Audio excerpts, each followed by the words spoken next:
Tracking Mount Healthy's financial struggles for months. Tonight, there's another setback. Voters rejected the levy again, leaving the school district facing tough cuts. WCPO 9 education reporter Deja Gross is in studio with us right now. You had an exclusive one-on-one interview with the superintendent about what comes next, Deja.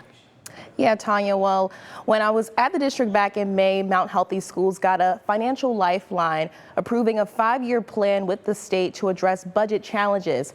But voters just cut it short. The district's levy failed with just over 53% of people voting no, and now leaders are left wondering where to go from here. We would have generated about $1.5 million in revenue for our district, which really looking at our fall forecast would have been critical. Mount Healthy City Schools is already in a state fiscal emergency after accounting errors led to overspending. And with the $3 million levy failure, more cuts are on the horizon. It was a key part of the financial recovery plan that just was approved by the state. We will have to go back to the drawing board.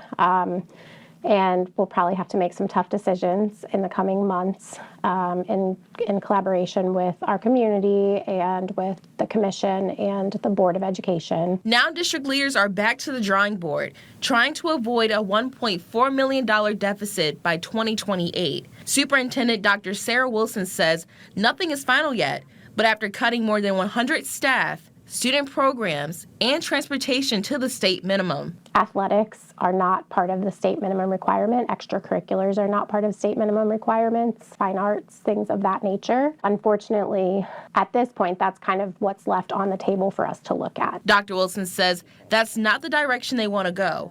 As the district loses students to Ed Choice vouchers, cutting extracurriculars that spark student interest could make enrollment drop even more. That is not the direction that we want to go.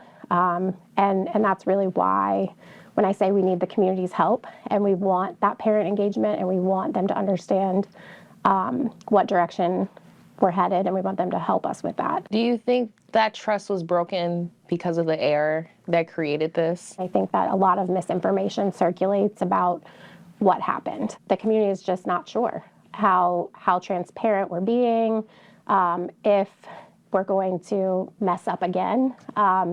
So we're doing our best to prove to them every day, really, that we are on the right track and on the path back to solvency.